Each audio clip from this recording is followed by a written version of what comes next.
So let me begin. So you are more or less near the end of the introduction to Riemannian manifold. Okay, so what I will do today is to just write down a few more identities that will be useful to us, and then we will start discussing how it's connected to the theory of gravity. So let me write down some identities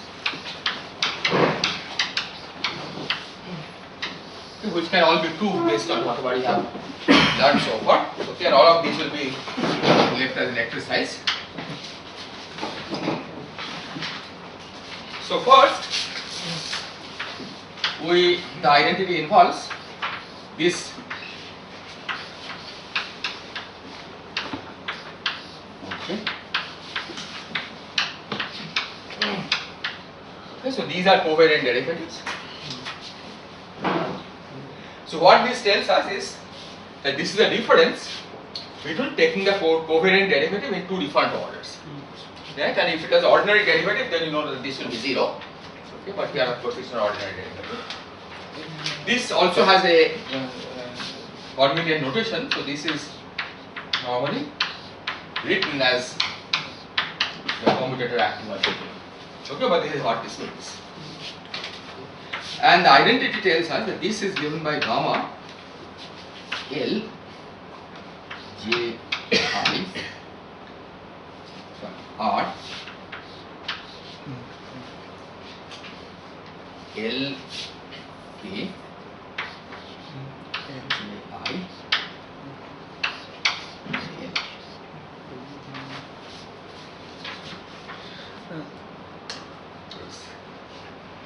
In general, the torsion term. What? No, this covariant derivative is defined with gamma. Okay? We have defined this covariant derivative just with the Christoffel symbol, standard covariant derivative. In our notation, Christoffel symbol is symmetric under the lower two indices. Yeah, Christoffel symbol you have defined in terms of the metric, right? So that's a covariant derivative we're using. But in general, if we try to define any connection, in that case, this symmetry may not be whole. Yeah, so you then in general you will call something else, right? I mean it's the usual covariant derivative we always define with the Christoffel symbol, right? And then if it's you add something else, that's an additional term in the expression for the covariant derivative. So this is one of the identities. And there is a similar identity which refers to covariant vectors, contravariant vectors.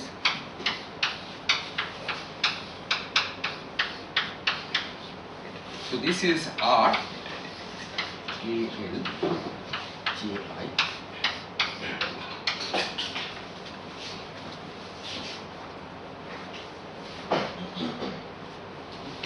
And finally, you can combine this to a general tensor. So if we take di dj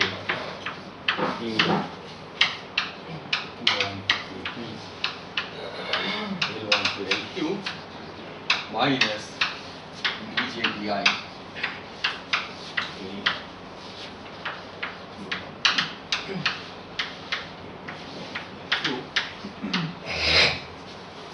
Okay, so this basically means that you first take dj of this, okay, that now becomes a tensor of rank pq plus 1, okay, then you apply di, okay, thinking of this rest of the object as a tensor of rank pq plus 1, and then take the same thing but in opposite order. So this will be given by a sum of terms, okay, just like the covariant derivative itself was defined to the sum of terms. So first there will be terms like RQ1 L Ji. So these last two indices will always be Gi. A LQ1 KP. So LK2.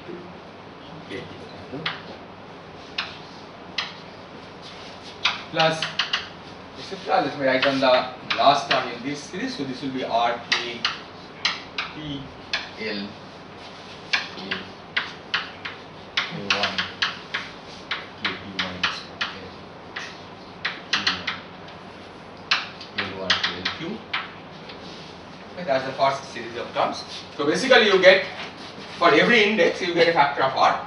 Okay, and the structure is always that r, the first two index, this corresponds to the index that you have removed from here, and this corresponds to the index by which you have replaced it.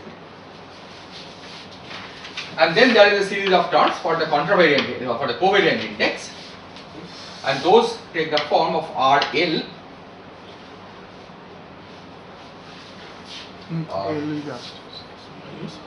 L1, L, Ji. Now the top index remains the same.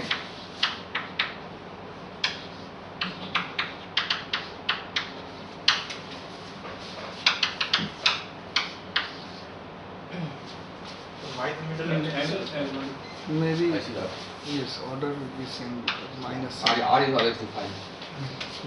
As we have put it minus sign, that's why. Either otherwise I can just Yeah, put a plus. yeah, sign. yeah, exactly.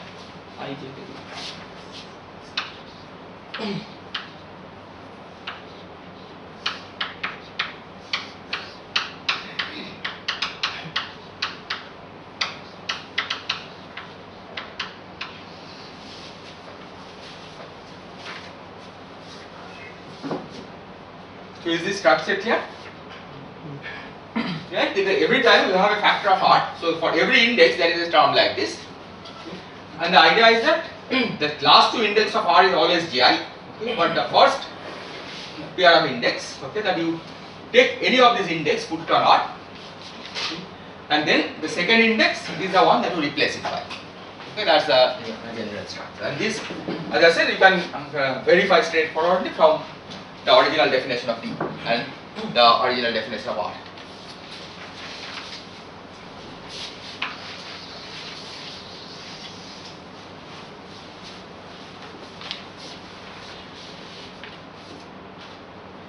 So in the book of Robert Ward, this was actually how the means first introduced R means defined R. Yeah, that also you can do. Right? Defined R. I mean, you can define R as a the commutator between two covariant derivatives.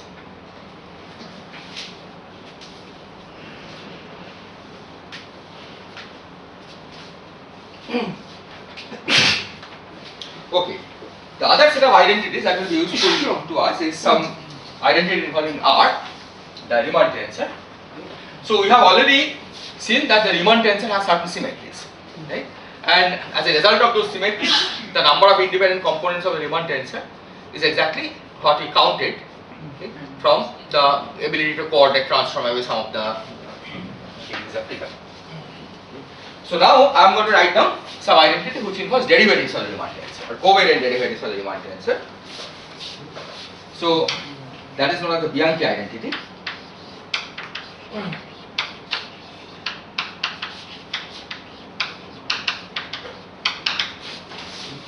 So this identity has a following structure. It's covariant derivative S of R I J K L, and then you completely antisymmetrize in this index as well as the last two index. In the index S, K and L. Okay, there are three indexes here. You write them completely antisymmetric version in these three indexes. But because this is already antisymmetric in K and L, okay, instead of writing 6 terms, you can just write 3 terms. Okay, because exchange of KL is already antisymmetric. Okay, so you don't have to write it. So basically, what you can do is you can just add to it its cyclic, the cyclic permutations of S, K, and L. Okay, so the identity takes the following form.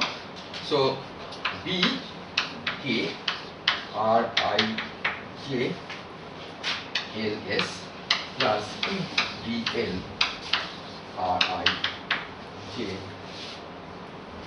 LS, SL, SK. SK.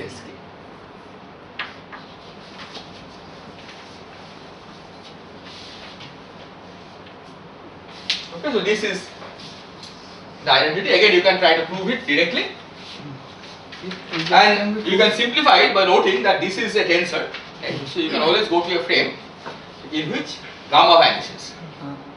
Sir, Yes. isn't that will be easier if we take the upper definition of RIJKL as DI, DJ and then contract one index by a gamma? Yes, that also you can Then do. that will be a Jacobi identity. Yeah, So Di is the Jacobi identity of Di is Gi, you can use to prove this. Or if you want to prove it directly, okay, you can go to a frame in which gamma vanishes, right? So that R simplifies, and then you can see this easily. So just from the definition of gamma. Now starting from here, we can derive various other identities by simply contracting this with metric, right? Here all indexes are free, right? S, I, J, K, L are all free index, but you can contract this with the metric to derive more identities. So for example, suppose we multiply this by GJS,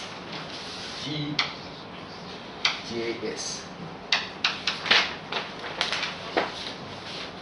okay, times this whole identity. Then you get GJS or let me write this as BJ or IJKL, where we always raise a lower index by the metric, right? So DJ by definition is GJS DS. So, in this behind identity, which are the indices for which antimatter is only S? Yeah, so I and J you keep fixed, S, K and L are the indices in which you antisymmetrize, right? And since the antisymmetric we get only 3 terms. Yeah, exactly. Since it's already antisymmetric in K and L, we get only 3 terms. Otherwise, you write minus the reverse cyclic cyclic convolution of all of these.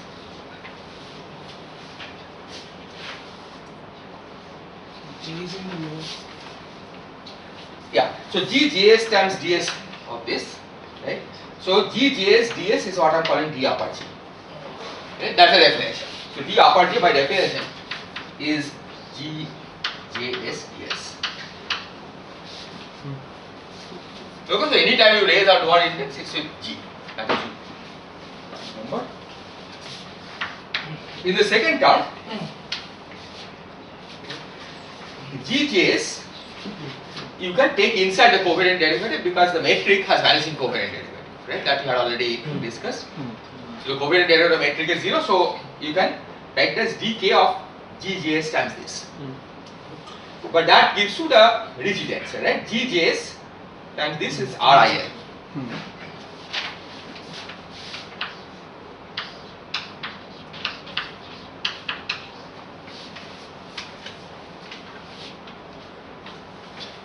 This one again, minus. we are contracting GJS, but this is a minus R minus DL R RK.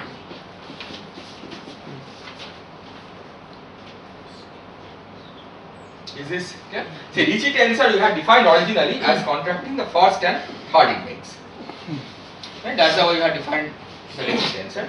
But you also know that this is antisymmetric in the first 2 index, antisymmetric in the second 2 index. Right? So contracting J as a, J and A, second and fourth index Doesn't matter. is equivalent to contracting first and third index, because second index you could move into first place, fourth index you could move into the second place, 2 minus times gives you plus 1. Okay, that's why it's RIL. Here however, if you want to move, so this is now you are contracting, let's see, second and third index, right? So second index you have to move to the first place, okay, that gives cost 1 minus sign, that's this minus sign over here. So this is 0.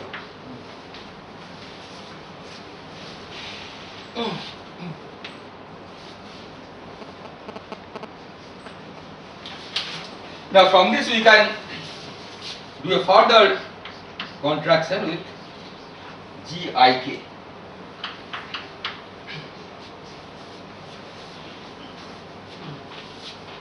Okay, I and K. And again we can take the metric inside the covariant derivative, because covariant derivative of the metric is 0. So we get DJ RJL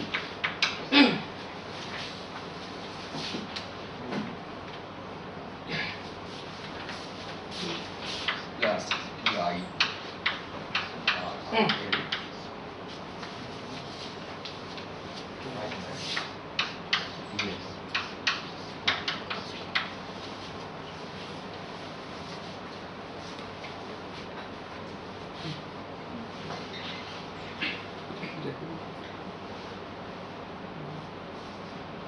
Is this okay? Now these two are the same terms, right? Okay, so these two are same. So I can write this as 2 dj RGL minus DLR equal to 0. Or I can write this slightly different way. 2 times dj times RGL minus R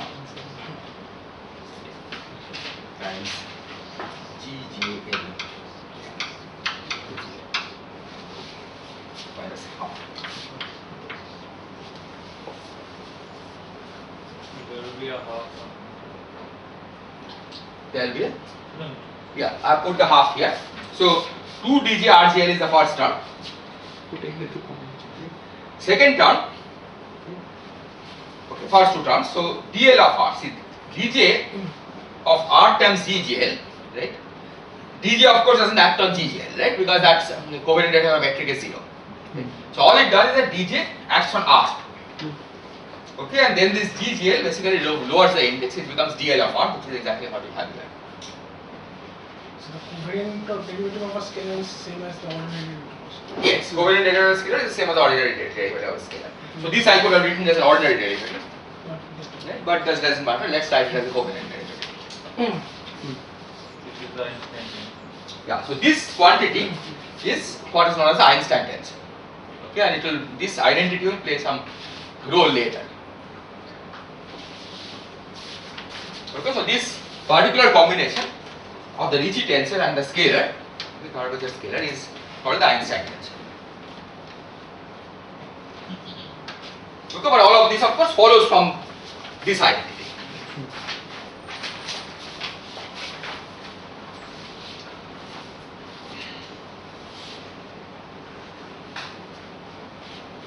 Any question?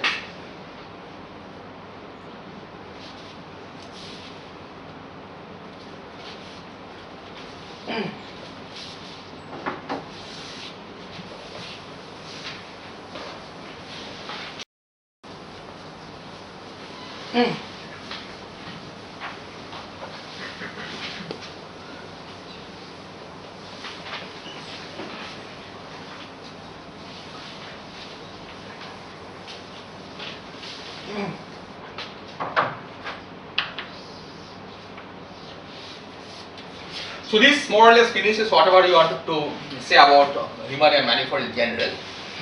Now we'll try to see how it is connected to the theory of gravity. Because after all, general theory of relativity is supposed to be a theory of gravity. Okay, and that's what we want to study next. But from now on, we will make a change of notation. So far the Riemannian manifold that we have discussed, so we didn't say anything specific about what signature it has. Right? The signature corresponds to how many eigenvalues of the metric are positive, how many are negative. Okay? Whatever you have said so far is general. But from now on, we will focus on manifolds which have one negative eigenvalue. Okay, for example, the metric has one negative eigenvalue and the rest positive eigenvalue. And in particular, if you want to describe 3 plus 1 dimensional gravity, right, which we see, okay, we'll work with manifolds of signature 3, 1, okay, 3 positive and 1 negative eigenvalue. Okay. But in general, if you want to describe gravity in n dimensions, okay, we take metric which has signature n, 1. Okay, it has n eigenvalues plus 1 plus and 1 eigenvalue that is negative. n minus 1 What? n minus 1 n dimension n minus 1 Well, n, if it's n space dimension, okay, right, then- so n plus 1 space time dimension will have n, 1 signature. So n will be a generalization of what 3. That yes, is yes. Okay. So let's consider signature 3, 1. 3,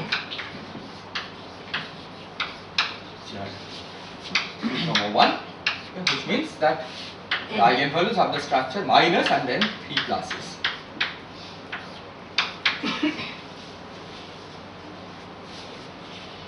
So far the coordinates we have been using xi as the notation.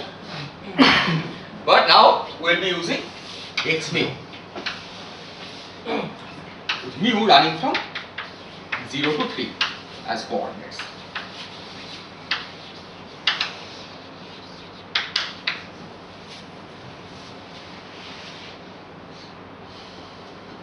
And the final change of notation is that so far if you are trying to describe a function of all the coordinates, we have been denoting this by f of x to the vector x. So these all are replaced by f of x. So if you see an x without an index, that basically will stand for all 4 components of x.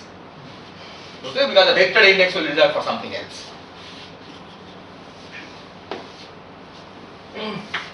So what is the simplest example of a Riemannian manifold? Okay, of this kind. Okay, that's the standard Minkowski space. So general metric. So let me write for the general metric will be ds square equal to g mu dx mu dx mu. G mu is a function of x. An example is g mu equal to minus equal to eta mu. Eta mu is the diagonal matrix minus 1 1 1 1.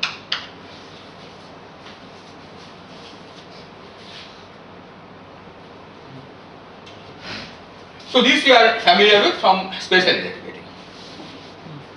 Okay, the proper time in spatial relativity is in fact given by minus ds square. So d tau square, which is minus ds square in spatial relativity. So this will be given by dx naught square minus dx1 square minus dx2 square minus dx3 C equals to 1. Yeah, so I am not taking, well, maybe not c equal to 1 yet. X naught Yes. is c times t. Okay, we will be using t also. Okay, at least when you try to describe non-relativistic. Okay, but x naught by definition is c times t. In for this Minkowski space metric. So these we know what the use for, right? Minkowski space describes the space-time that we live in. Now the question is, does a general Riemannian manifold of this kind, okay, which generalizes Minkowski space clearly, does this have any use? Right? Does it describe anything physical? And in general relativity, the answer is that indeed it describes something physical. Okay, a general metric of this form describes space-time in the presence of gravity. Okay, so that's the claim of general relativity. So g mu nu of x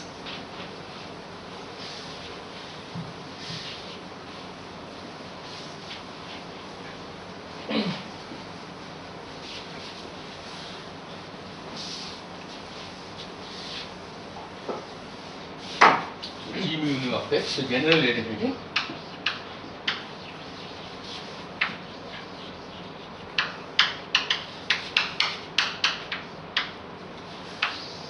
tells us that g mu nu of x describes space-time in presence of gravitational field.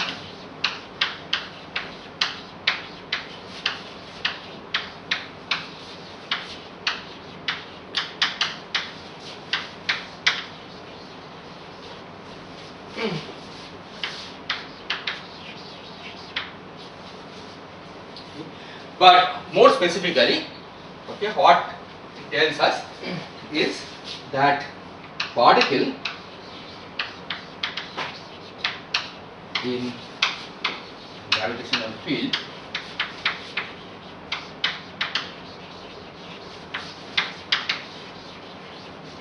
moves around 0.6. Move around 0.6. The absence of any force. Yeah, in absence of other forces.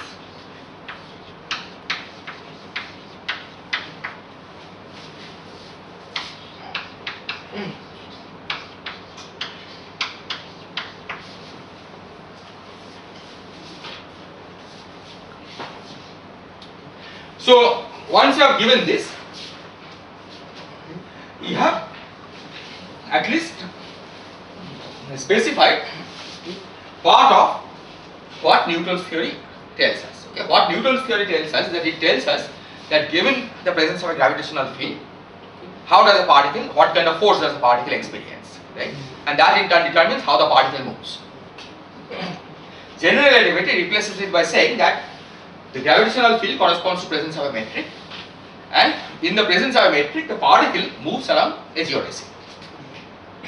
Okay, that's the way general relativity tells us how a particle moves in a gravitational field. Now this is of course not complete yet, because Newton's law also has another part, which is that it also tells us that how gravity is produced in the presence of particles. Right? Because it's, after all, it's not enough to know how a particle moves in the presence of a gravitational field. We also need to know how the gravitational field is produced. So that will be the second part of general relativity, which will come to later. Okay? Right now we look at this one part, which is the description of how a particle feels the presence of a gravitational field.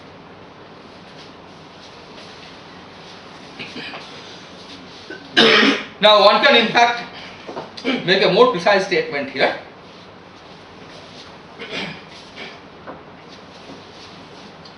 So first let me write down the geodesic equation. So this is just a claim or This is the claim of general relativity. In general relativity has to start from some postulate, right? I mean, there are various ways of stating the postulate. This is one way of stating the postulate, that the presence of gravity is described by curved space-time, and the way a particle feels that gravitational field is by moving on a geodesy in that curved space-time. Sir, the definition of force in Newton's law is Yes. same here also. It's, the gravity is treated in different way than the other. Yeah, well, definition of force, you can say when if you have a particle in isolation, right, far away from anything else, right, then that's when you say that the particle doesn't feel any force, right, any additional force. So it's the same definition you can use here, right. A particle which is in isolation, which doesn't feel, which is not affected by anything else, right, but that still feels gravitational force if gravitational field is present, and this is the way it moves. So gravity is not force thing. Yeah, so in this language, gravity is not regarded as a force. It's an geometry. Yeah, gravity is part of the geometry, and the particle moves in that geometry according to geodesy. Right? So this is the difference from Newton's law. In Newton's law, you think of the gravity as a force acting on a particle, right? And then you use Newton's laws of motion to convert this into a differential equation for the motion of the particle. Here, you don't say separately what is a gravitational force, okay, and what is the analog of the Newton's law. You give at one go how a particle moves in the presence of gravity. Okay, so this law contains both the Newton's law of motion, the usual Newton's law which relates the acceleration to force, but at the same time it replaces the force on the right hand side by the gravitational force. Okay, that's the content. According to general relativity, those two together amounts to the following equation: dqx mu u square plus gamma mu rho of x dx mu dx.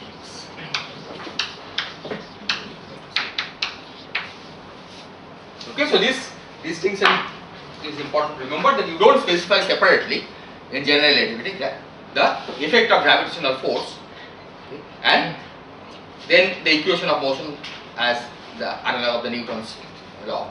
Okay. You give at one go, okay, what is the equation of motion for the particle in the presence of gravitational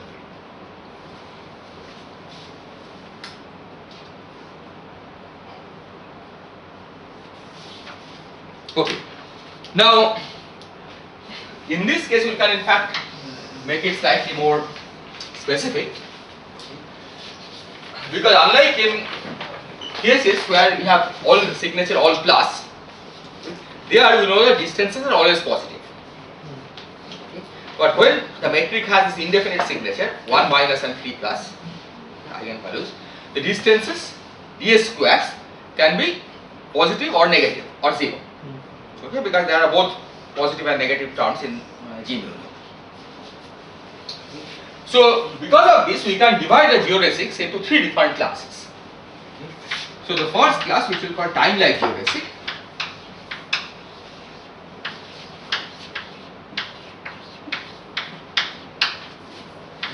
For this, G mu nu of x dx nu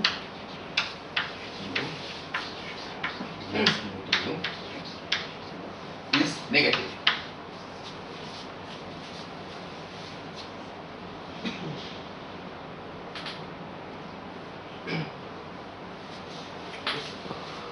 And once you know that it's negative, we can use the freedom of scaling u. Right? U is the affine parameter, but still we have the freedom of scaling u by an overall constant. Okay, that doesn't violate the affine nature, so we can use that scaling freedom to set this equal to -1 by scaling.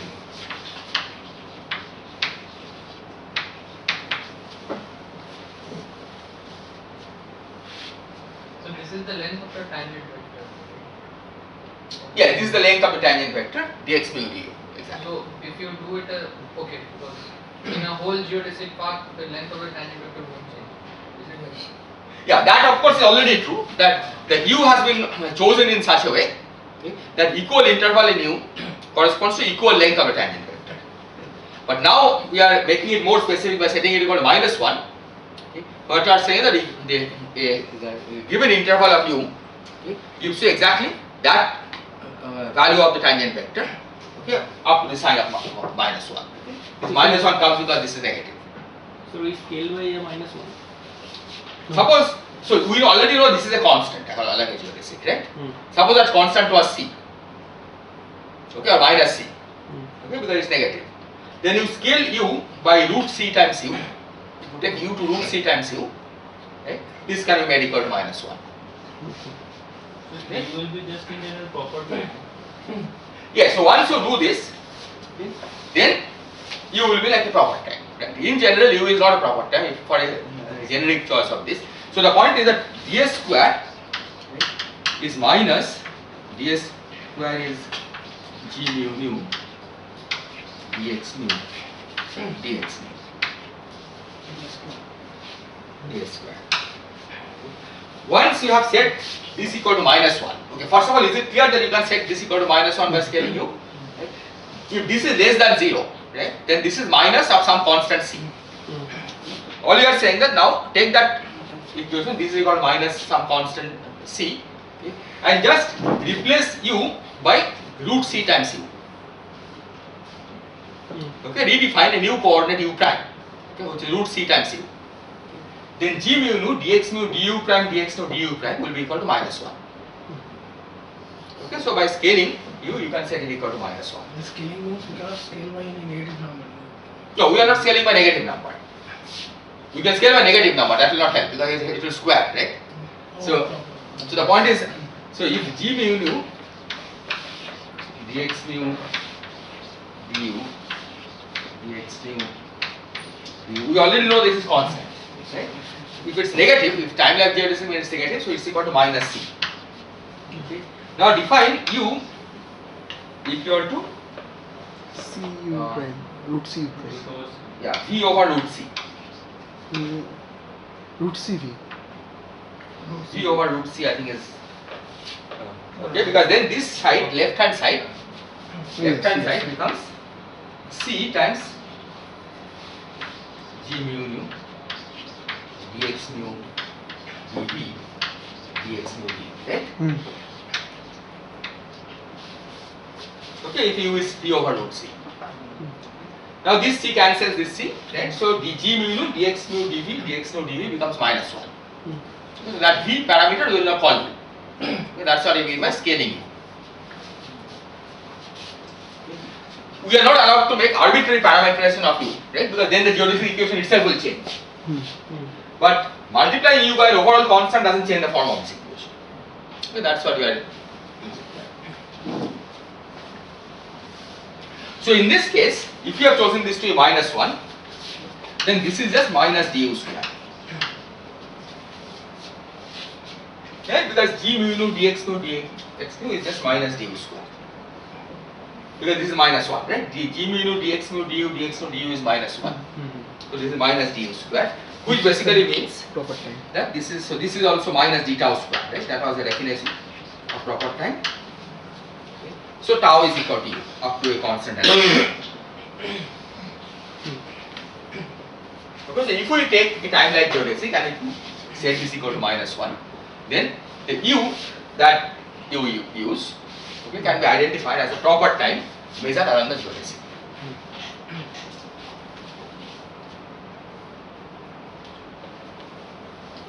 So now we can make this statement more specific. So when I said here that a particle move along geodesics, the more precise statement is that if the particle is massive, then it moves along a time like geodesic. Okay, a particle cannot move along a space like geodesic, okay, nor a light like geodesic, for which it's 0. So it moves along a time like geodesics, which is defined by this condition. Okay, so let me also define these other two kinds of geodesics.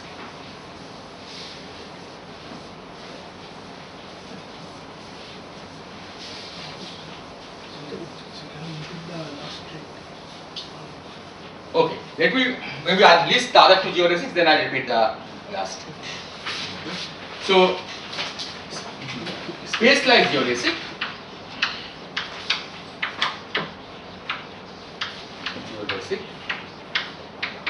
corresponds to g mu nu dx mu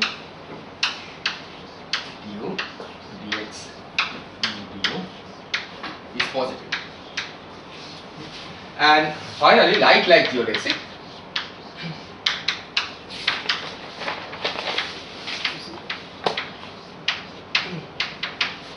corresponds to g mu nu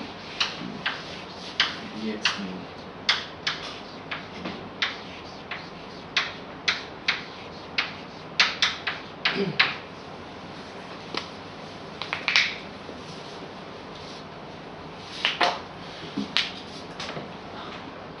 Okay, but all of them of course satisfy this equation. So now the statement is that if a massive particle moves under the influence of gravity, then it moves along a time-like geodesic. Okay? First of all, it has to move along a geodesic, that means it has to satisfy this equation. But on top of that, its geodesic must be time-like.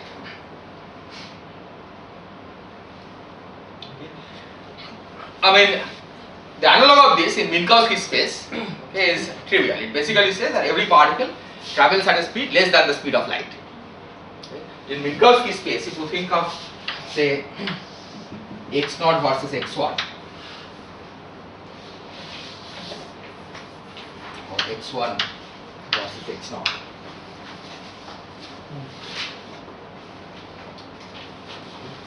then we know that dx1 dx0, the magnitude of this, which is the velocity of the particle, okay, in c equal to 1 unit, this is always less than 1. Right? That's what we mean by saying that every particle has to move at a velocity less than that of light. So this is a condition that you have to impose on top of the equations of motion that the particle satisfies. Okay, that the particle has to travel at a speed that is less than the speed of light. Okay, in special relativity, you can certainly draw trajectories of particles which travel faster than the speed of light. Okay, but those are not allowed trajectories of physical particles. So this means that ds square, which is eta mu nu dx mu, which is minus dx naught square plus dx square, this should be less than 0. Okay, because dx naught mod square should be always less than 1. Okay, so I can make this more specific by saying that dx naught mod square is less than 1. Okay, this is a more general statement. Okay, that the total velocity, the magnitude of the velocity should be less than 1. That translates in special relativity to ds square less than 0. And what you are saying is that in general relativity, okay, okay, this condition is preserved, but in a more general coordinate invariant way, namely that this combination must be always less than 0.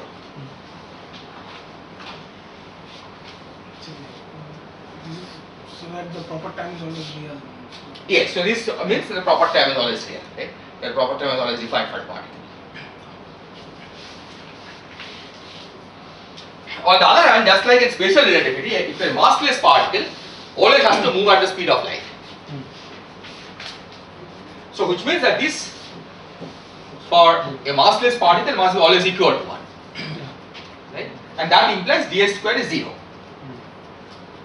Right? The translation of that to general relativity is that massless particles must travel along light-like geodesics.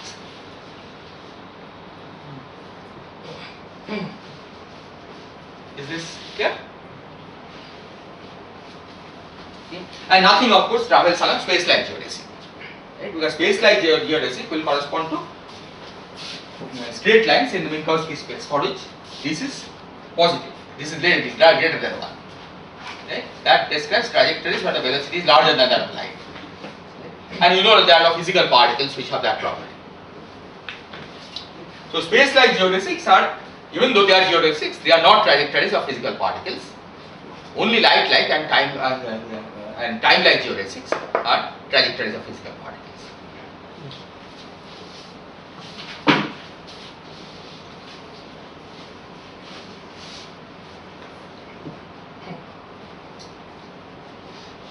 Are there any questions?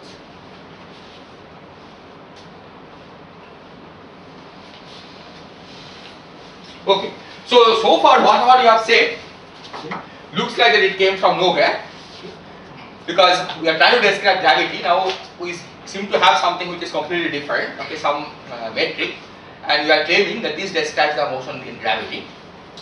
So at least what we should check is that indeed in some appropriate limit this does describe what Newton's law gives us. And after all, you know the Newton's law works quite well, right, under certain circumstances. So you have to make sure that these laws reduce to Newton's law under those circumstances.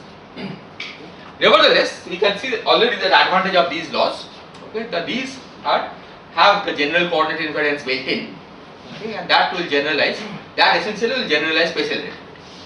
Okay. The fact that signals cannot propagate faster than light, that was not part of Newton's law of gravity. Okay, but you can see that because we are building up the theory as a generalization of special relativity, that will also automatically be built in, that in this theory signals will not propagate faster than light. But that we will see later. Okay. Right now, let's see that there is at least in some limit, this theory that we have written down, okay, does reduce to standard Newtonian theory of gravity.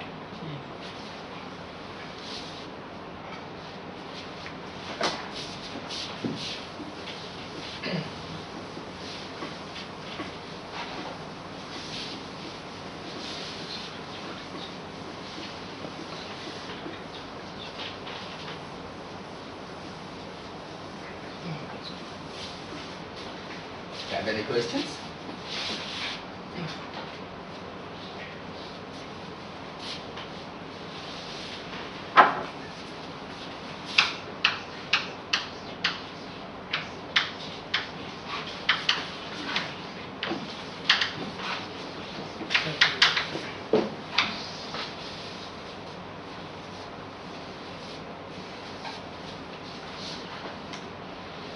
So you have to find an appropriate limit, okay, in which this reduces to Newton's laws.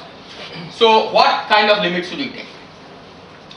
So first of all, we have replaced the metric by G mu nu, right? It's not eta mu nu anymore. But of course we know that in normal day-to-day life, okay, eta mu nu, okay, is a very good measure of what we mean by proper time, right? The proper time that we measure for particles is given by eta mu. Okay. So we look for an appropriate limit where metric is not eta mu nu, but it differs from eta mu nu by small amount.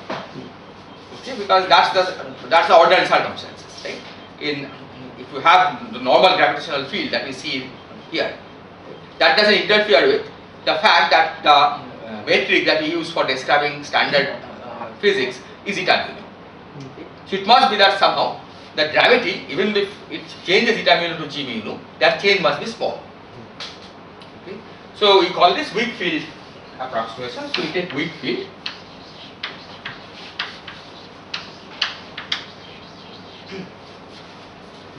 Which means that g mu we take to nearly equal to eta mu. Or more specifically, if we write g mu equal to eta mu plus h mu, we take this to be small.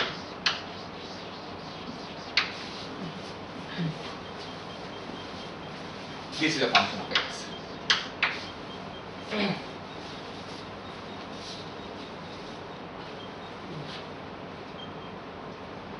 Okay, so this is some constraint on the gravitational field. Okay, we will see later what it corresponds to. The second limit that you want to take is non-relativistic limit, because Newtonian theory, okay, we know is valid in non-relativistic limit. Okay, in fact, it shouldn't be valid in the relativistic limit because it gives instantaneous propagation of signal, right, which is not consistent with special relativity. Right?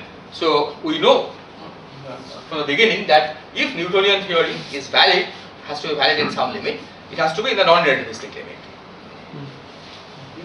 So we have to take the non-relativistic limit.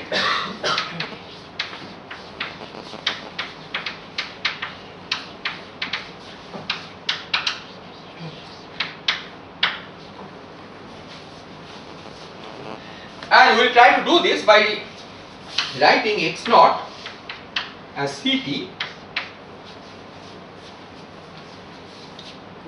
Write everything in terms of t instead of x naught, and then taking c to be large.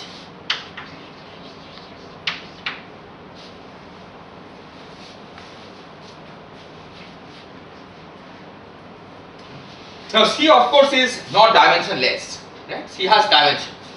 So one might wonder, what do you mean by taking c to be large, right? Because a dimensionless parameter, it makes sense to say that it's large. A dimensionful parameter, if you are saying it's large compared to something.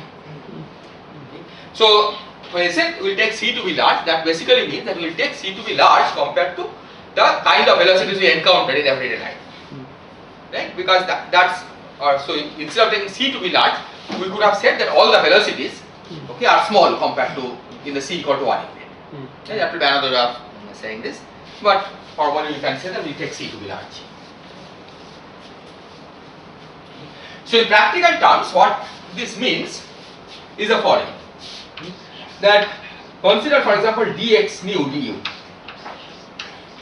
Okay, it has dx naught du as well as dxi du.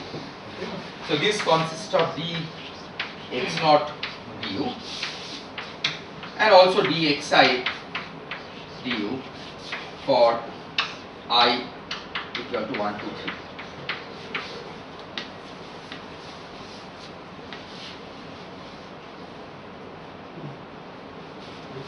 Now x naught you can replace by c times t, so this becomes c times dt du. Right? So this is c times dt du.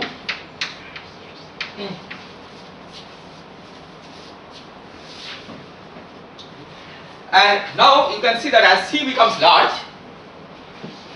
this term becomes large compared to this. Okay, so whenever we encounter things like dx naught du and dxi du, we'll ignore these compared to this. Okay, that's what I mean by non-relativistic limit.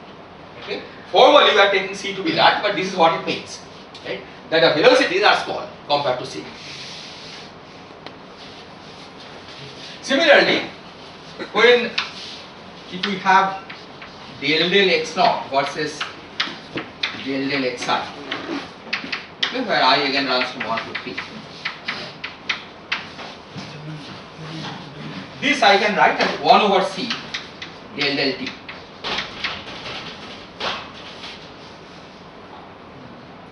And taking c large means that these terms will be small. And derivative with respect to x naught effect will be small compared to derivative with respect to xi. So we'll ignore terms involving del del x naught compared to terms involving del del xi. Okay. Which in particular means that this h mu nu, even though we allow it to depend on x, in the limit that will be trying to reproduce Newtonian laws, we can ignore from h mu nu the time derivative, the x naught derivatives. Okay, so you can pretend as if h mu nu is static potential. Okay, h mu nu, the del del x naught of h mu nu can be ignored. Is this clear? And it's ignored. It can be ignored compared to the spatial gradient. How do you? Okay. So what I'm saying is that we always in the analysis that we'll be doing, we will have terms like del del x naught as well as del del xi. Because you, while calculating the Christoffel symbol, for example, you have derivatives of h mu nu, right? Now del del x naught, if you write as 1 over c times del del t, we see that large C means that these derivatives become small, right? So we'll ignore, okay, the non-relativistic limit means that we'll ignore derivative with respect to x naught compared to derivative with respect to xi, and in computing all the quantities involving h mu nu. Okay, so those are the kinds of limits that we'll be studying, okay, to reproduce Newton's laws. Because clearly general relativity is not going to become Newton's law exactly. Right? Otherwise, there would have been no need to have general relativity. Right? We can only expect general relativity will reduce to Newton's law in appropriate limit. Right? And we are trying to guess what kind of limit we should be taking to at least try to see if it becomes like usual Newton's laws. Okay? And what I am trying to argue here is the kind of limits that we will be taking is first of all that we ignore dxi du kind of terms compared to dx or du, and we ignore the time derivatives compared to the spatial derivatives.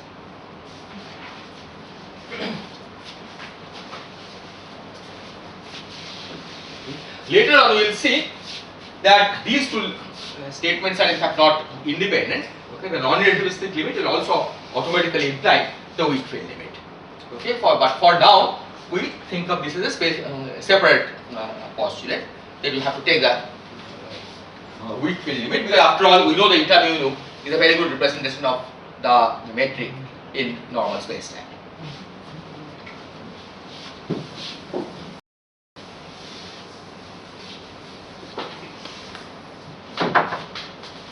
This is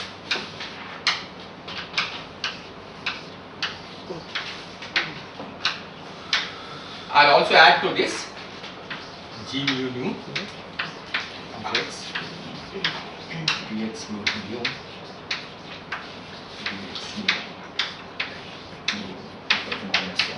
okay, this is the normalization of the calculus.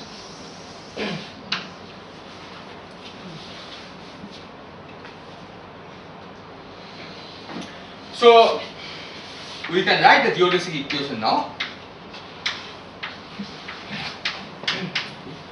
by using this condition, okay, that the dx naught du is much larger than dxi du.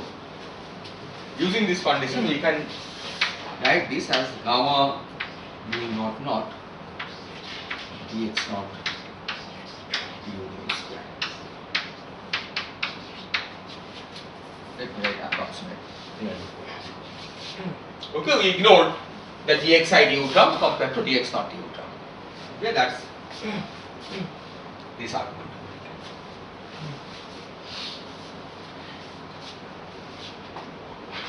Is this okay? Now let's look at the expression for gamma mu nu rho.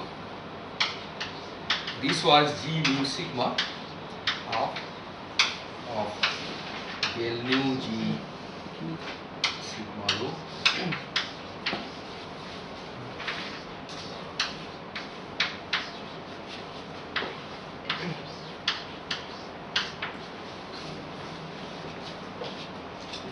So if we now substitute gamma mu 0 0, we get half g mu 0 g mu nu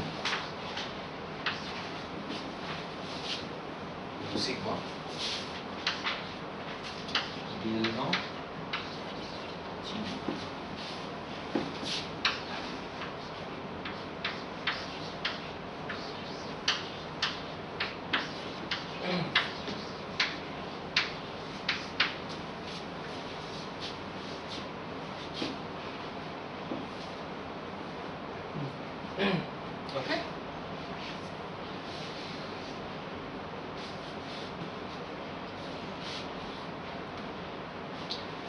And now we are going to ignore these because these are time derivatives.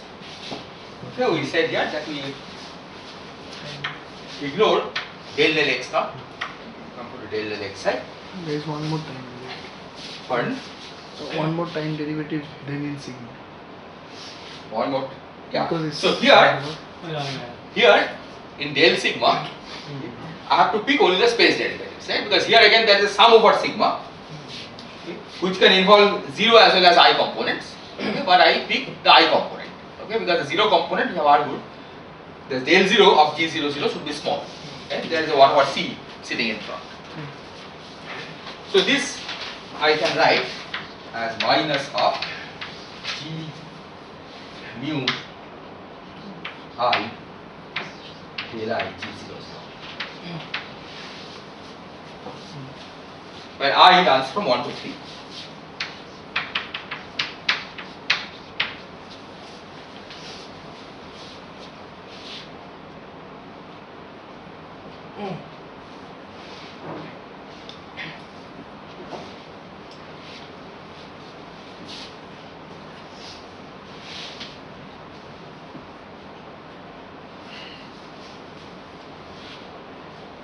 Is this okay?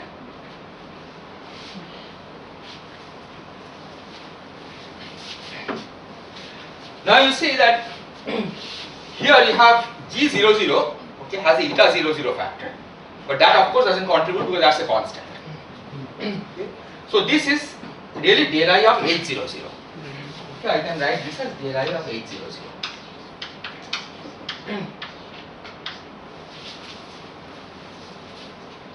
Now H00 is already small. Okay, you have taken a weak field approximation, H mu is small.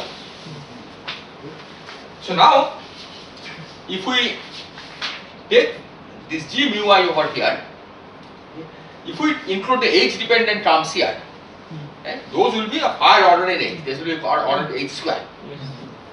Right? There is already linear term in H here. Right? So if you include the H dependent part here, right, that H dependent part times this will give you at least order H square. Okay. So to leading order, we only pick the constant part of G mu I. That is eta. Okay. Constant part of G mu I as just eta mu I. Okay, so I can replace this by eta mu I.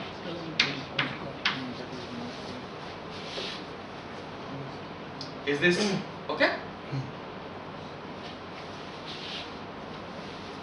But eta mu I means that if mu is 0, then this is 0.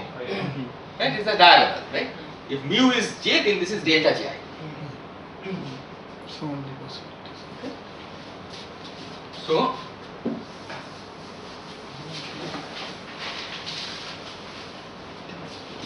then eta mu I is 0 for mu equal to 0, and it's equal to delta ij for mu equal to j. Minus delta. No, signature is -1, 1, 1, 1, right? So G00, eta 00 is -1, but eta is at +1.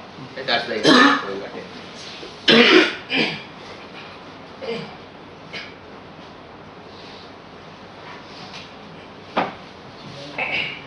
So you see from here that gamma 0, 0, 0 is merely 0, and gamma j 0, 0 is minus half delta ij del ig 0, 0, which is minus half del jg 0, 0.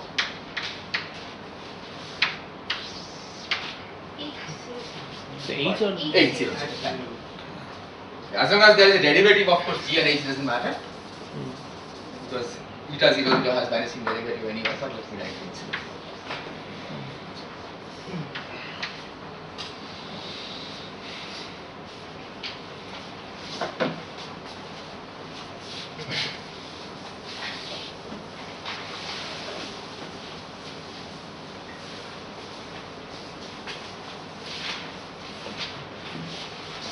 So now we substitute into this equation. So this gives you d2 x naught du square is equal to 0 and d2 xi du square is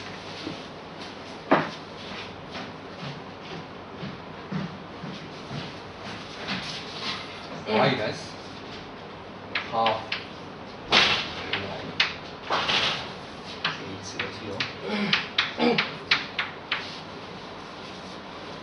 okay, I just substituted in this expression gamma I 0 0 A constant will be there, right? dx not du square. Okay, let me write that. First that will go to dx du square.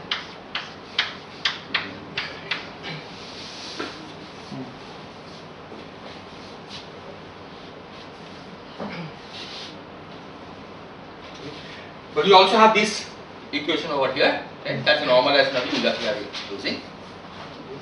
So in this, we use the leading order term for G, okay, which is eta mu. So this equation tells us that minus dx not du Is equal to square plus dxi du plus I over I equal to minus 1. but we neglect. But this of course is small compared to this, that I have already assumed. So this tells us that dx 0 du is nearly equal to 1. Okay, so when you integrate this, okay, you get dx not du, you got a constant, which is 1 by that. and this basically fixes that constant to be 1. No, yes. Okay. So x naught is u, that's a constant. Okay, we don't worry about the constant right now. Okay, x naught is u by solving this equation. Sir, why we are not taking h part of G here? X, oh, because the leading term is this dx naught du, right? So clearly dx naught du will be 1 plus some small correction. Yes. Okay, the small correction you are ignoring. The leading order is dx naught du, because you see here this is already small, right? H naught is small. So if you want small corrections in dx naught du, that will be high order. Okay, so that's why you are just taking the keeping the leading part of the x naught.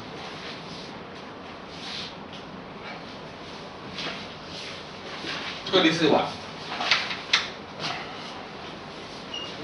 And we also see that u can be replaced then by x naught, which is ct. So this equation can be written as 1 over c square d2 xi dt square minus half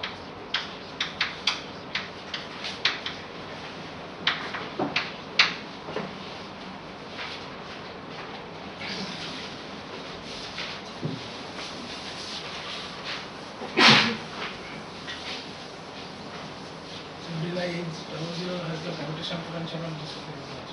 Yeah, so essentially H double zero will have gravitational potential corresponding to this. So let me write this equation. So d2 xi dt square will be c square by 2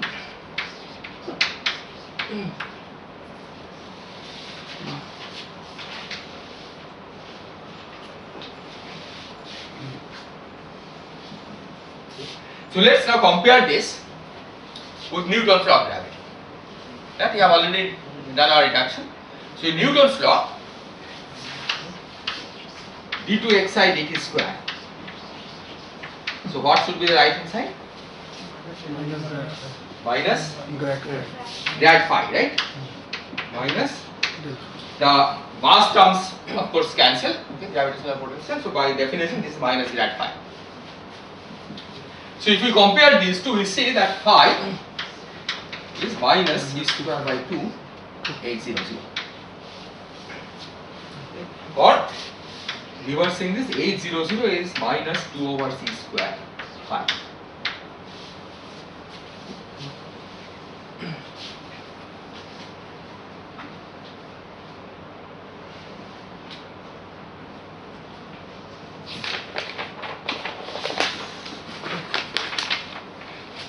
Is this okay? So what this shows then is that in this appropriate limit that we have taken, the geodesic equation, okay, this equation does reduce to the standard Newton's law of a particle motion in gravitational potential.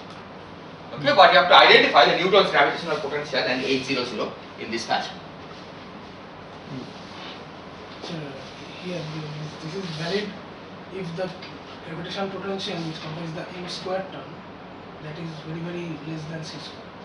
Yeah, so this is valid when It's ordered. so phi. So the point is, so you can see that first of all you can see that there is a c in the denominator.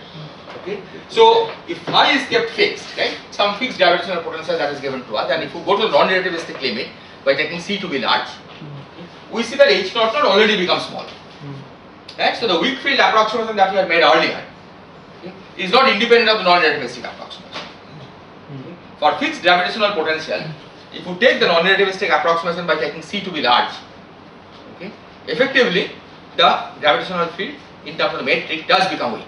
Right, the metric becomes close to eta mu. That's what this is showing. Right, then you don't have to make a separate assumption that h naught is small. As long as you assume that c is large compared to all the other physical scales that you are dealing with, h naught will automatically become a small number. But this is because you are putting the Newton's law by hand. Yes, exactly.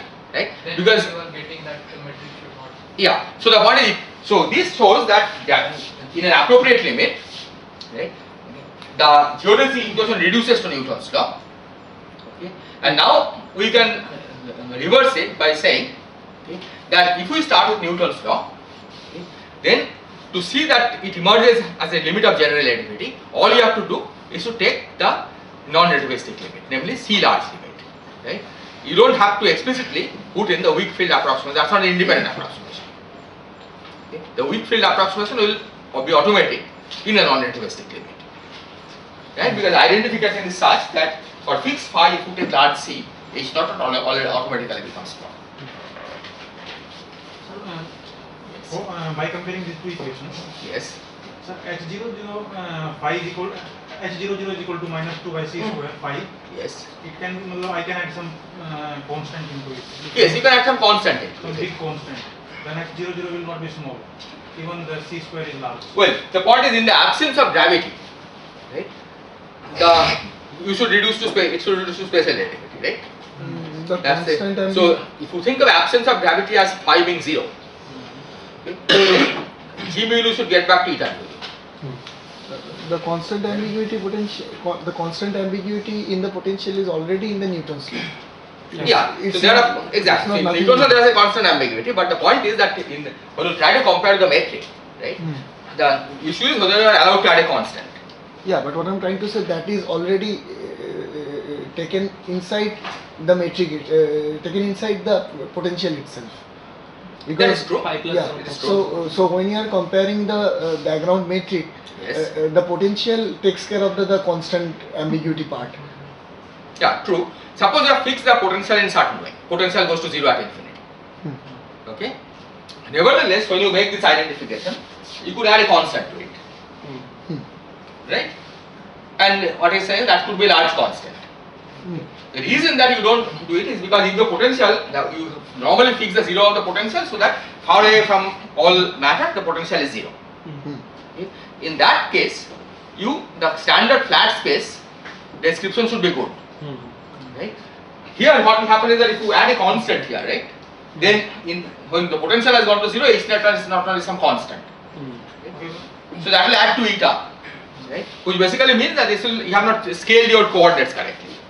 Okay? Because by scaling coordinates you can bring eta back to the standard -1, 1, 1.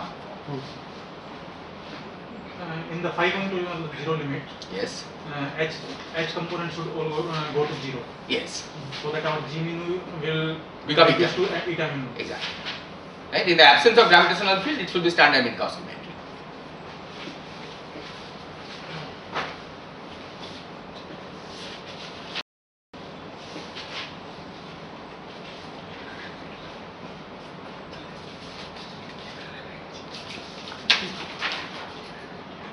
Okay. Are there any other questions?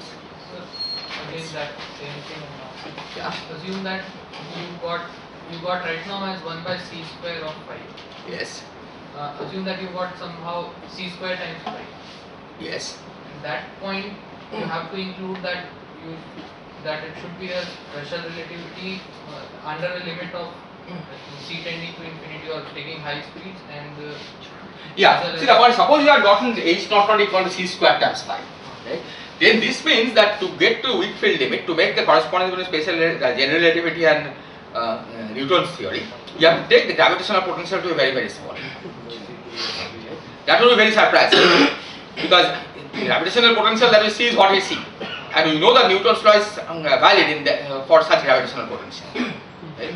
Now, if you are saying that the general relativity reduces to Newton's law under approximations, which you know is not reasonable, right, then there is something wrong with general relativity, right? So it better be that in all limits, under all circumstances where you know that Newton's law is good, right, general relativity should reproduce Newton's law, right? And what you are seeing here is that the only thing you have to assume is that c is large compared to the velocities or the time derivatives that we have, but not in any condition on the gravitational potential. Right? For a finite gravitational potential, as long as c is large, you are safe. But this also, of course, says that for fixed c, right, if you go to very, very strong gravity, then Newton's law should fail.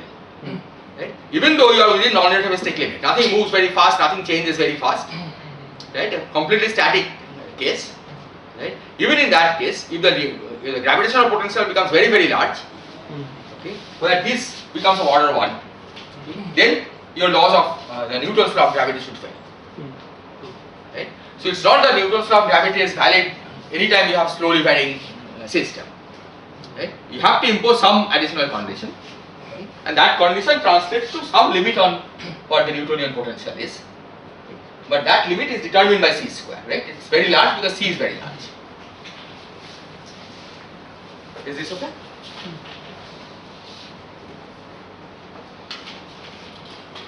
Okay. So now we are going to use some things we have learned about Riemannian geometry.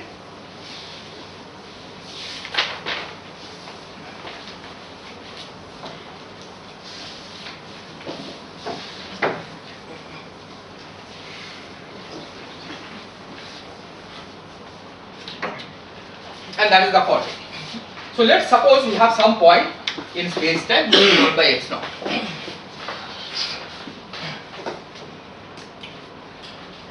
Now in general, at x naught, gamma ijk is not 0, right? And so the equations of motion are complicated. It will look like, and this you can think of as representing the effect of gravitational force.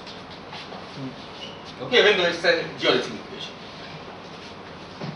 But you know from Riemannian geometry that given any point in space time, it is possible to find a coordinate system in which gamma vanishes at that point. Okay. So there is a coordinate system. There is a coordinate system. System x prime such that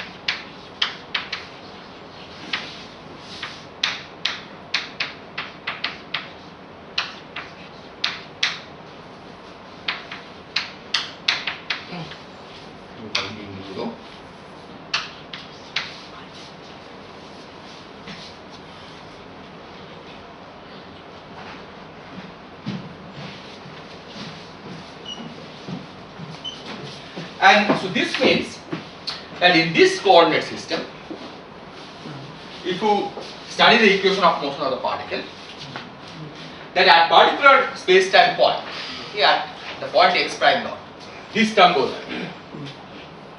Okay. And the equation of motion looks like that of a free particle. So the equations of motion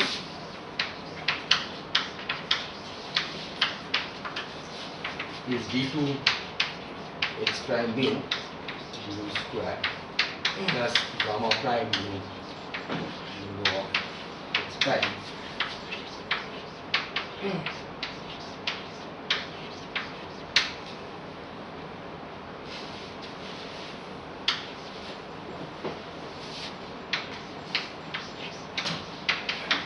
And this vanishes at 0 at x prime equal to x prime. So at that particular space-time point, in this coordinate system, equations of motion look like as if we have no gravity.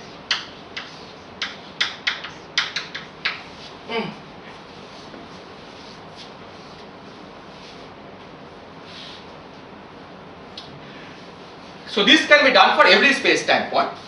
Okay, although at different space-time points you have to choose different coordinate system.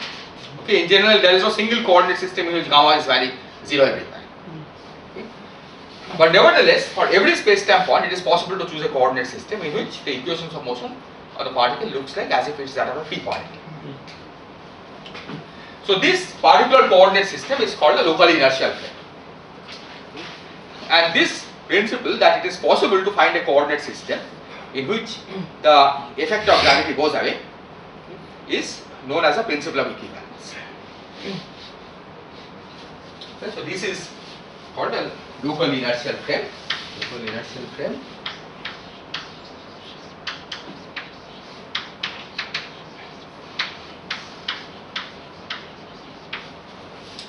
And this principle is called the principle of equivalence.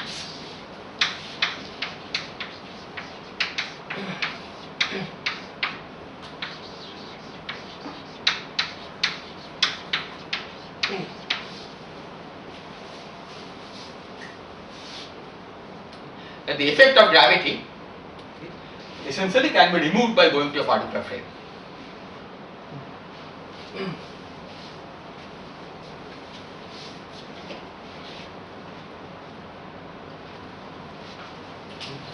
A related fact is the following, that what this equation tells us is that the motion of a particle in a gravitational field is independent of what particle you are considering. Okay? It doesn't depend on the composition of the particle. Okay? A dust particle made of copper and the dust particle made of gold will move exactly the same way. Okay? Because that's the geodesic equation. Okay? This is of course something that you are also familiar with from Newton's law of gravity. Right? This is the equality of the inertial from mass and the gravitational mass.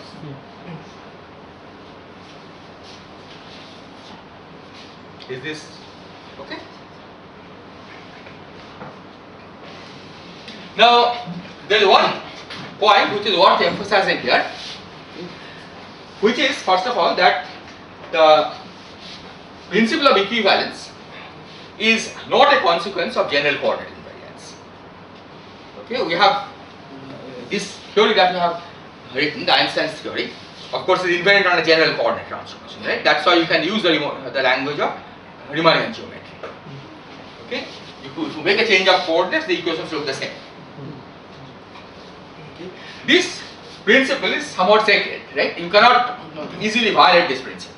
Okay, in a theory of gravity, if we try to modify, for example, general relativity by in a way which does not respect general coordinate invariance, okay, you run into various kinds of problems. Okay, inconsistency, the theory becomes inconsistent.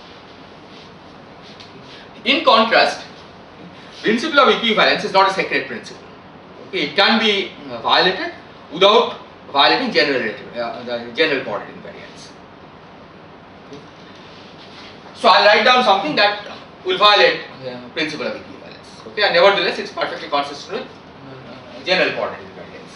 Okay. So let's imagine that I say that the equation of a particle is not this one, but it's for the following: e to x mu u square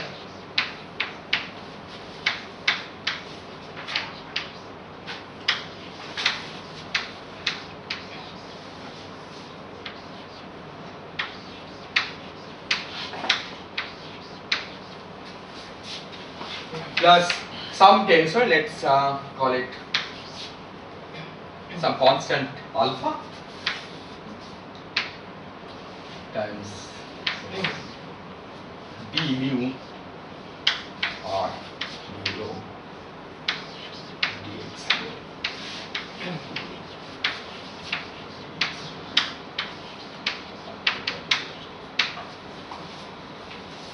Okay, suppose I say that this is the equation of a particle.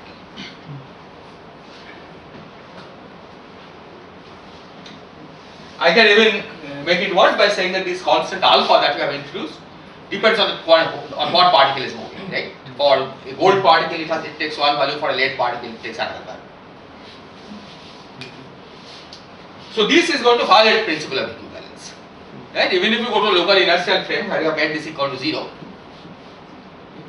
you have still a force on the particle, right? Which is given here. It doesn't reduce to the free particle equation of motion.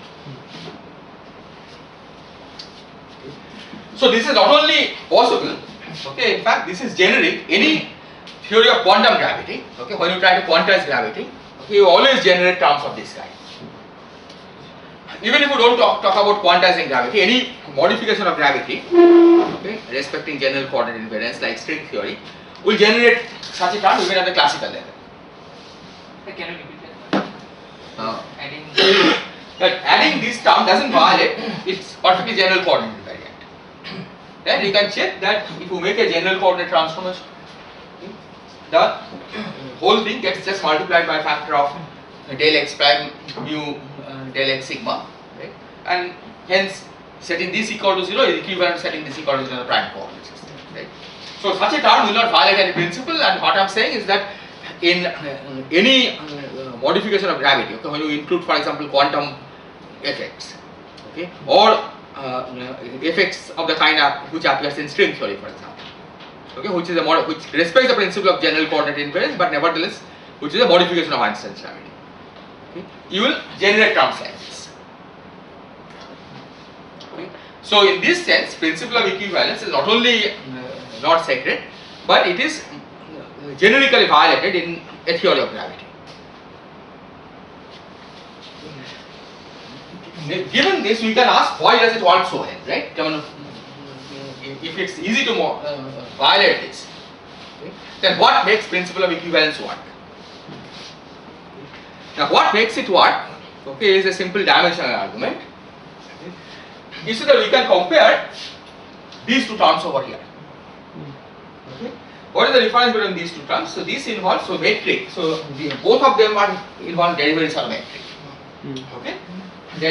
So now the metric, in the way you have introduced, G mu nu is dimensionless, okay, because G mu nu has eta mu nu plus something, right? Eta mu nu clearly is dimensionless. So metric is dimensionless. This gamma is constructed out of a single derivative of the metric. And if you look at the various terms in gamma, all of them have single derivatives of the metric. Compared to this term has three derivatives of the metric. Then the Riemann tensor is constructed already out of two derivatives. Right? It has other two derivatives acting on a single gamma, or two factors of gamma, each carries one derivative, right? So just in terms of dimensions, it contains two derivatives plus third one from here. Okay, so it contains essentially each term here has three derivatives. So just from dimensional analysis, we know that this alpha that appears here cannot be dimensional. Cannot be dimensional. This has dimension of length square.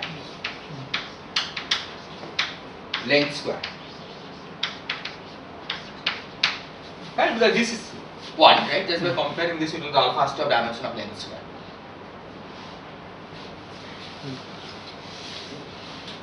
So we expect on general grounds that this alpha will be some numerical constant of order 1 times the length square that is relevant for the problem at hand. And the point is that the length that is relevant for the problem at hand, other than quantum gravity or any modification like string theory that one suggests, is very, very small. I mean, this length is of the order of the Planck length,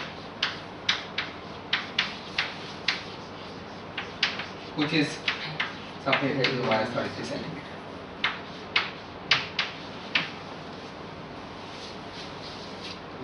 So this is much smaller than the kind of length scales that we deal with in normal life, right? Where you normally test gravity, for example. Yeah, that's at a much larger scale. And because of this, even if such terms are present, okay, which as I said must be present because any modification involving quantum mechanics, okay, or other modifications of gravity will have these terms. Okay. But the effect of these terms will be very, very small. Okay, it's already built in the general analysis, okay, that such terms are present, but nevertheless they can be ignored because the effects are small. Okay. So this way you can say that the principle of equivalence is not a sacred principle, but it can be derived, okay, from general coordinate invariance and some approximations which tells us what terms you can ignore.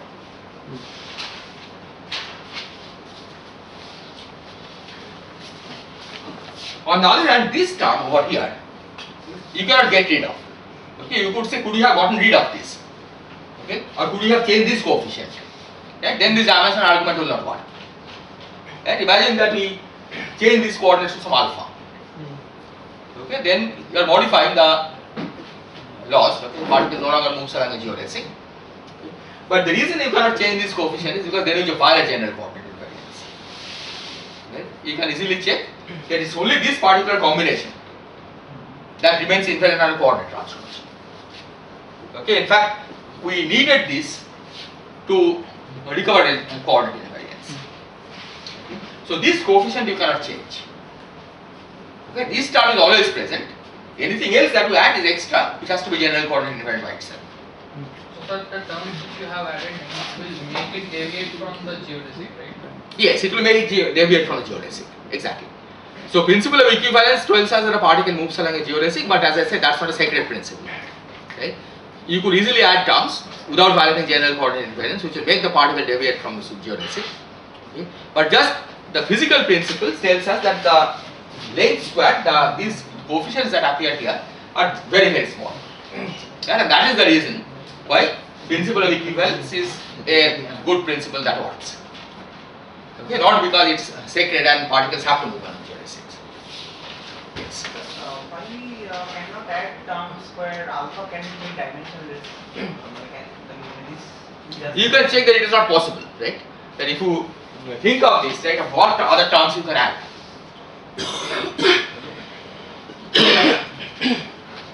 I mean, it's very difficult to add something which will respect general coordinate invariance, okay, and at the same time,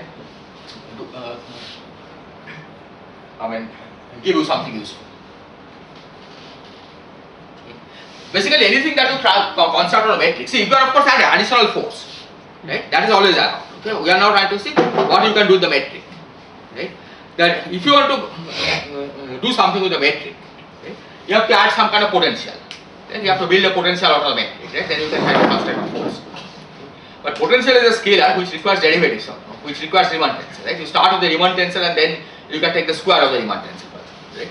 But Riemann tensor already contains many derivatives, right?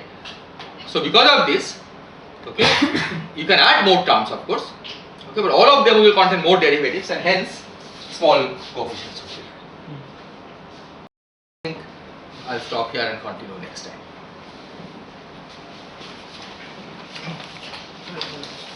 This is the principle of equivalence which suggests that the particle moves along geodesic or the principle of equivalence is a consequence of. Well, it depends, it goes either way, right? If you start with principle of equivalence, then you can derive that a particle moves along geodesic. Or you can say the particle moving along geodesic is a geometric principle, and from there you can derive the principle of equivalence. So postulate that this holds good. There is a term. Yeah, then this term will not be there. Then you cannot allow this term, right? So if you think of this principle of equivalence as a sacred principle, then you will never allow these terms. Okay, but you know that these terms are actually present. Right? In quantum theory, you cannot avoid generating terms like this. So then the Ricci scalar also carries inverse length square dimension. Yes, exactly. So, and it must be some intrinsic length scale already present in the metric. Yes, that's right. So if there is no such, if given a metric, there I cannot identify a length scale. Then can I comment anything on the Ricci scalar? See, the point is, given a metric, right, you have to see under what condition you are testing general relativity, right? You are testing general relativity, suppose in astrophysical experiments, right? But the metric has a specific form, right? And the length scale there, okay, the length scale over which the metric varies is the astrophysical length scales. Right? So what you are comparing here is the astrophysical length scales over which you do your experiment against this Planck length which controls the size of this alpha. Okay? And because the astrophysical length scales are much bigger than this, okay, and that is the reason why it's impossible to test this in any present experiment, even if these terms are present. But I cannot make a statement like I will get a vanishing Ricci scalar or something like that just from the. No, there is no reason why you have to get vanishing Ricci scalar, right? If there is energy density present, the Ricci scalar may be non-zero. It's the other way, that given a Ricci scalar, how much effect will it have, okay, on the motion of a particle, okay, if such terms are present. Right? Because the absence of these terms, I mean, there is no principle why these terms should be absent, because it is perfectly consistent with general coordinate invariance. Right? So you can certainly add such terms in the equation of motion. These are inherently quantum in nature. Well, it's quantum. Also, as I said, if you use a modification like string theory, there you get such terms even at a classical level. Okay, but this coefficient is still small, okay, because the string scale is of the same order as the Planck scale. And typically, it seems like we have an action, a matter action. Yes. And, these are basically the higher dimension of the. Higher derivative terms in the like action, an exactly. effective field. That's right. Yeah, So it carries negative mass dimension. exactly. Yeah. So such terms are always present. But at the classical level itself. Yeah, in string theory they are present even at the classical level. See, the point is general relativity, you don't have renormalizability anywhere, so it doesn't matter if you add higher derivative terms. It's even the lowest derivative term is not renormalizable. Okay? So even at classical level, you have to do something else to make sense of general relativity. And there, even at classical level in string theory, there are such terms.